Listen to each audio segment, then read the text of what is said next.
ان سب کو ان کے زمین پر یا تمہاری زندگی میں آنے سے پہلے اللہ تعالیٰ نے لکھ رکھا ہے۔ کہاں؟ لوح محفوظ میں، ایک کتاب میں۔ یہ سب جو ہونا تھا یہ اللہ تعالیٰ کے علم میں تھا۔ حضور اکرم صلی اللہ علیہ وسلم نے فرمایا ہے ایک حدیث میں کہ زمین و آسمان کو پیدا کرنے سے 50,000 سال پہلے اللہ تعالیٰ نے سب کی تقدیریں لکھ دی تھیں۔ اس کو اس طرح سمجھیے کہ انسان کی جو زندگی ہے وہ اصل میں ایک امتحان ہے۔ یہ تو ہم جانتے ہیں، تو کسی بھی چیز کا ملنا یا نہ ملنا یا مل کر چلے جانا، یہ سب امتحان ہے، اور ہر ایک کا امتحان ایک دوسرے سے مختلف ہے، کیونکہ ہر انسان ایک دوسرے سے مختلف ہے۔ تو یہ جو مصیبت آتی ہے اصل میں یہ امتحان ہے، اور اللہ تعالیٰ نے یہ لکھ رکھے ہیں کہ کس کی زندگی میں کب کیا امتحان آئے گا۔ عربی میں اس کے لیے لفظ بولتے ہیں مکتوب۔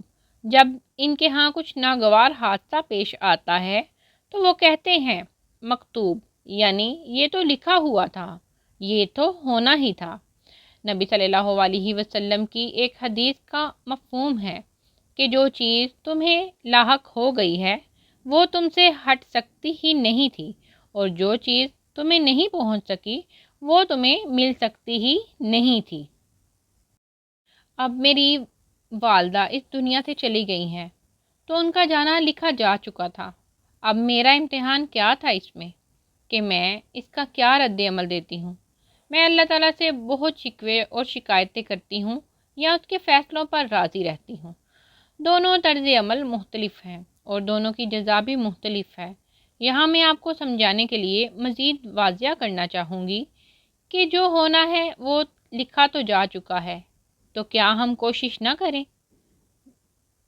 یعنی جو کچھ ہو رہا ہے یا جو کچھ ہونا ہے جب وہ پہلے ہی لکھا جا چکا ہے تو پھر کیا کرنا چاہیے؟ ہمیں کوشش کرنی چاہیے کسی کام کے لیے، یا ہاتھ پہ ہاتھ رکھ کے بیٹھ جانا چاہیے کہ سب کچھ تو پہلے ہی لکھا جا چکا ہے تو پھر ہمیں کوشش کرنے کی کیا ضرورت ہے؟ تو آیت نمبر 22 کا دوسرا حصہ وہاں پہ ختم ہو گیا تھا۔ اب ہم اس کا تیسرا حصہ جو ہے نا اس کو پڑھیں گے۔ نہیں، کوشش کرنی ہے، لیکن رزلٹ جو بھی ہو اس پر راضی رہنا ہے۔ میری والدہ بہت عرصہ بیمار رہیں تو کیا ہم ان کا علاج نہ کرواتے کہ جو ہونا ہے وہ تو لکھا جا چکا ہے، بس شفا ملنی ہوئی تو مل جائے گی؟ نہیں، بلکہ ہم نے ان کا مکمل عرصہ علاج کروایا، بہت محنت کی، لیکن آخر میں وہی ہوا جو اللہ رب العزت کو منظور تھا۔ اب لوگوں کی آرا بھی مختلف تھی کہ کچھ لوگوں نے یہ کہا کہ اتنا کچھ کر کے بھی انجام وہی ہوا، اور ہمارا یہ حال تھا اور ہے کہ ہم نے اپنی طرف سے کوئی کسر نہیں چھوڑی۔ اب جو ہوا الحمدللہ اللہ تعالیٰ کی جو مرضی ہے وہ ہماری سوچ سے بہت بہتر ہے، بہت اوپر ہے، بہت اعلیٰ ہے۔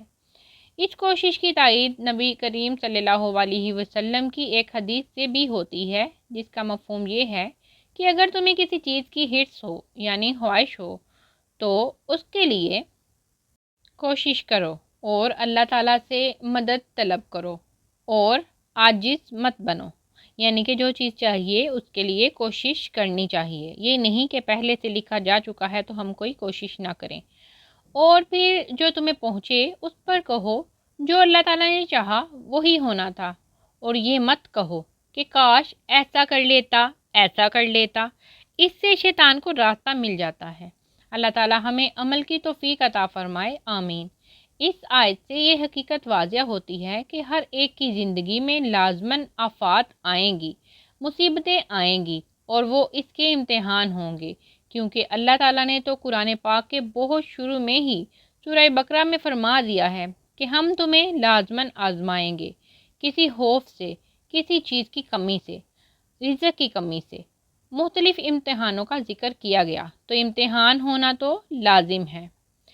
اچھا، یہاں یہ عرض کرتی چلوں کہ امتحان کا پرچہ دینے والا جو ہمارا مالک ہے وہ یکتا ہے، وہ پتہ ہے کیسا ہے، ہم سے بے حد محبت کرنے والا، ہم پر نہایت مہربان، نہایت شفقت فرمانے والا۔ اس نے پیپر دیا ہے، لیکن جب پیپر آ گیا، امتحان کا وقت آ گیا، تو ہم نے یہ جان لیا کہ یہ ہونا تھا، ہم نے جب یہ سوچ لیا کہ مکتوب تو آگے کیا ہوا، مطلب ہم نے سوچ لیا کہ یہ تو ہونا ہی تھا، یہ تو لکھا تھا، اگر ہم نے یہ سوچ لیا تو ہدایت کی توفیق مل گئی، دے دی گئی، کیونکہ سورہ تغابن میں بھی آ چکا ہے۔ اس کا مفہوم ہے کہ ہر مصیبت جو بھی پیش آتی ہے وہ اللہ کے اذن سے ہے، یعنی کہ اللہ کی اجازت سے ہے۔ تو جو بھی اس بات پر مصیبت کے اللہ کی طرف سے آنے پر ایمان رکھے گا، اس کے دل کو اللہ تعالیٰ ہدایت دے دے گا، اور واقعی ہدایت ملتی ہے، آزما لیں۔ السلام علیکم ورحمۃ اللہ وبرکاتہ۔